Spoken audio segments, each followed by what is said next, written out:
Hello students. So let's do question number 6 of exercise 4.3 class 9th mathematics. So let's start.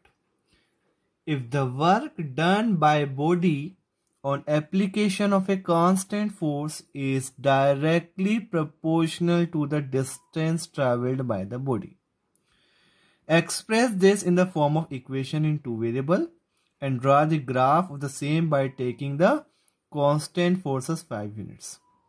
And then also read from the graph the work done when the distance traveled by the body is 2 units and 0 units. So let's start. So what is given to us? Work, then force and distance travel. Let the work done be W.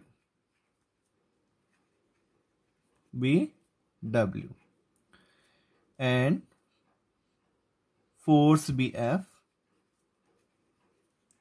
And one more thing, distance travel, and distance travel be S.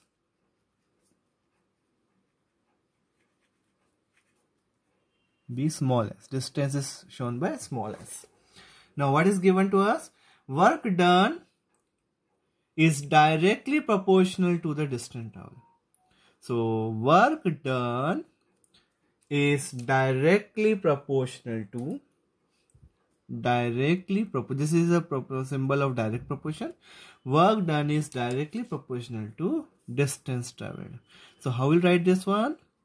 W equals to F into S. Force into displacement. W work done equals to force into displacement or force into distance. This is the given to us with a constant force.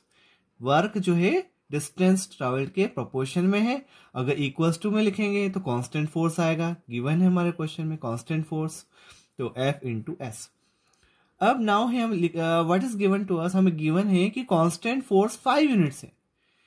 Force is constant as 5 units. Force को constant बना दिया है 5 unit से. Therefore W कितना हो जाएगा हमारा? Work done जो होगा W इक्वल्स टू F की जगह रख दीजिए 5S 5 इंटू एस. ये हमारी इक्वेशन बन गई, linear equation in two variable हो गई. This is linear equation in two variable. हमें ये बोला था express in the form of equation two variable. तो W equals to 5 into s linear equation in two variable में आ गया.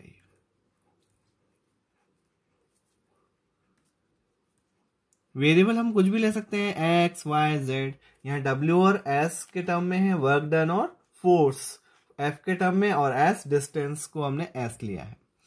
नाउ अब क्या बोला है? Also read. अब ग्राफ बनाना है इसका, तो let's make graph for this. तो we will make table first of all. ये हमारी लीनियर इक्वेशन आ गई. अब हम इसके टेबल बना लेते हैं. For S we'll get, S means क्या है? S distance. For S के लिए हमें क्या मिलेगी? W की वैल्यू मिलेगी. W means work done.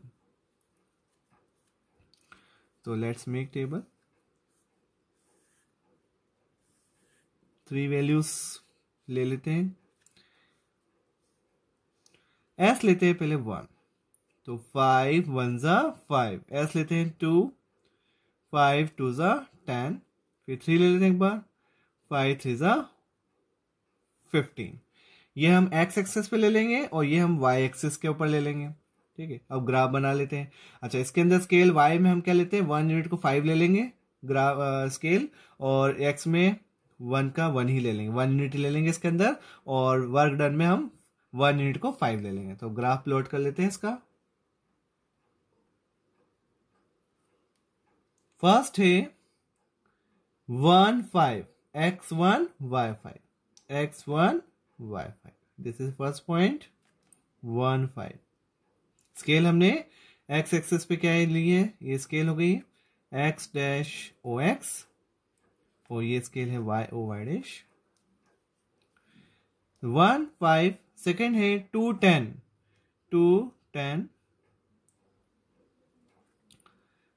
Next है 3 15 x3 y15. ये तीनों एक स्ट्रेट लाइन में आ गए. अब इसको ज्वाइन कर लेते हैं.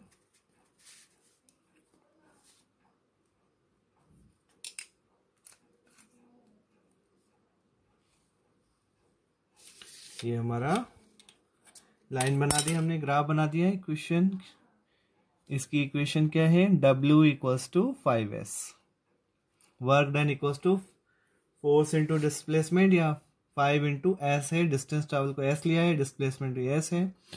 नाउ आफ्टर दिस ग्राफ हो गया हमारा पूरा। अब क्वेश्चन आंसर्स जो गिवन है, let us see the question answers. Question answers what is given to us. Also read from the graph the work done when the distance traveled by the body is 2 units and 0 units. 2 units पे कितनी distance travel करी body ने वो निकालनी है। 2 units work done when the distance traveled by the body is 2 units.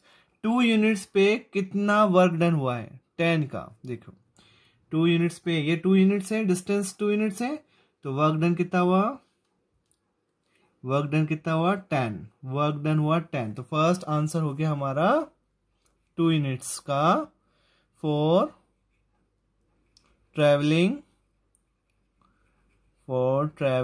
2 units, work done is 10,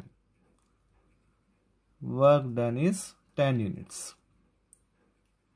और second question क्या है हमारा, सेकेंड पार्ट क्या है, सेकेंड पार्ट देखो, second part is what, work done when distance travel is 0 unit. 0 unit means it will not travel, और travel नहीं हुआ तो वर्क भी नहीं होगा, तो 0 के लिए 0 ही आएगा, यहीं पे आ जाएगा 0 0, ओरिजिन पे आ जाएगा, no work. So for 0 units no work will be done,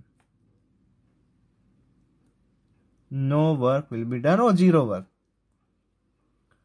So this completes this question number 6. So very easy question. I hope you understood, children. Thank you so much for watching this video.